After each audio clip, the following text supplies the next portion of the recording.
first airborne crossing of the German Rhine centered in a 2 to 5 mile area northwest of Basel. A week's previous air assault to pulverize Basel was climaxed the night of March 23rd when Allied air power blazed the way for the next day's joint air-ground offensive.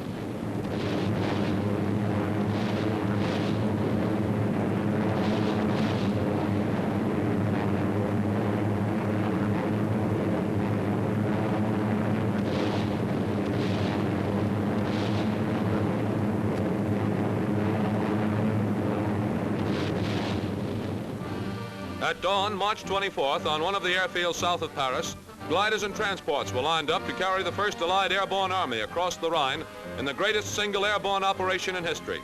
More than 3,100 tow planes and gliders were to land about 40,000 troops behind enemy lines in the Basel area.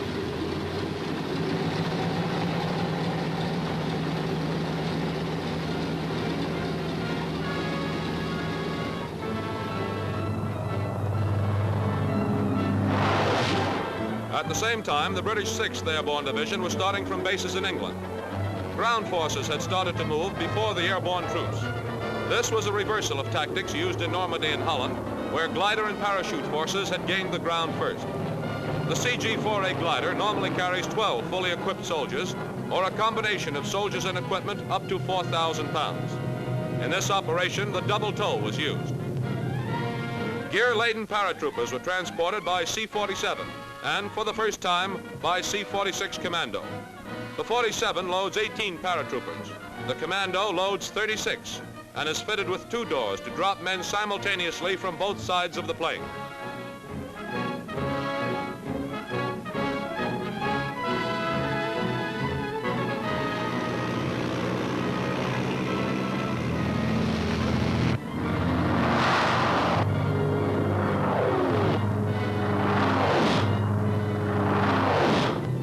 Rendezvous point for American and British aircraft was near Brussels.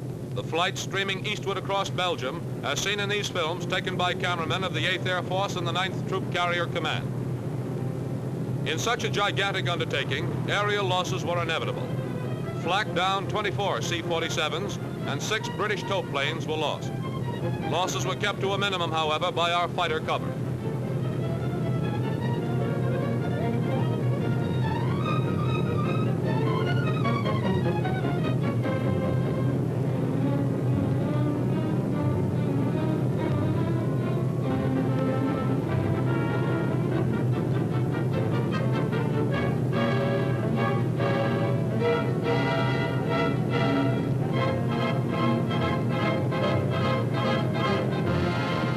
Great profusion, paratroopers cover the Basel drop zone.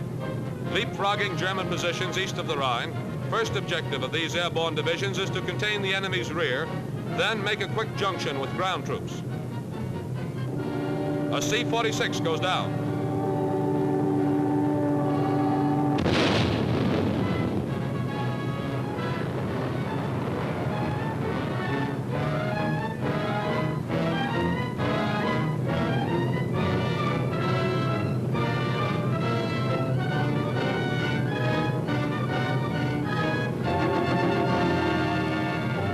Glider landings were generally without mishap, but some were not so lucky.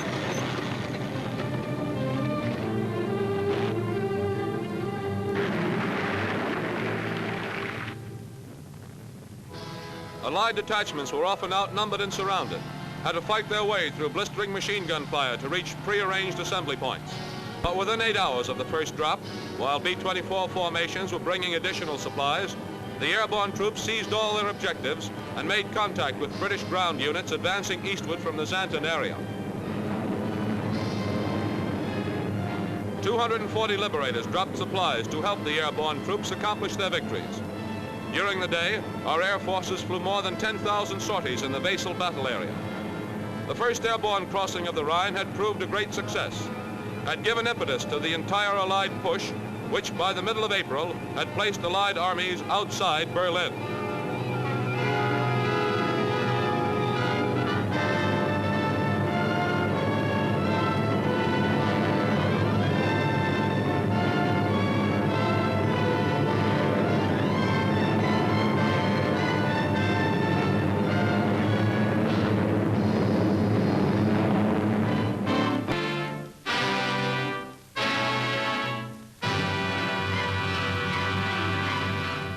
Ever since it was freed last November, the great port of Antwerp has been under Nazi V-bomb attack.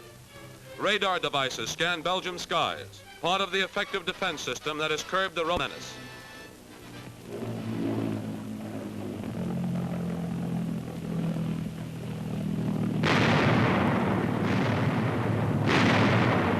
.90mm anti-aircraft guns track the bombs as they carry more than a ton of explosives through the sky at pursuit plane speed.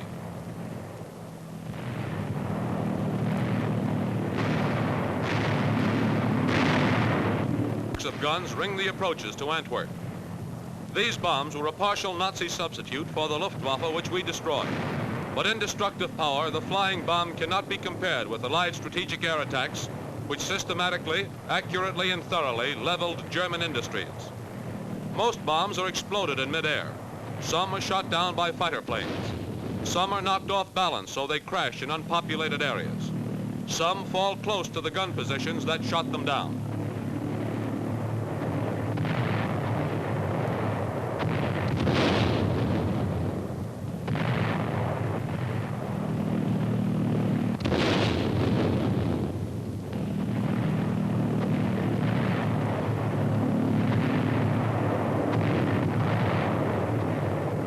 But some get through the flak barrage. This is the result.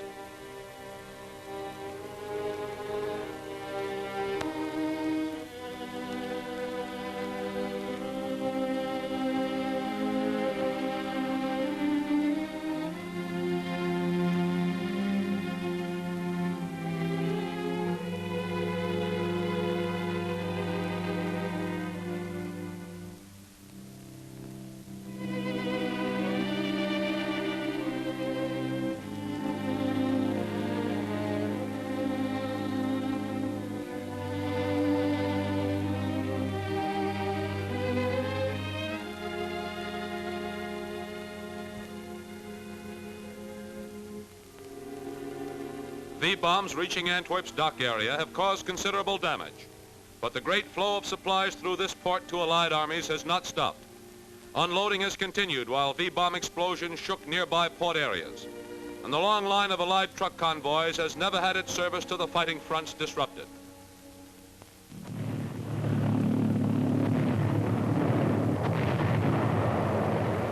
Gun revetments are well sandbagged, for crews have been killed and injured by the bombs they shot down.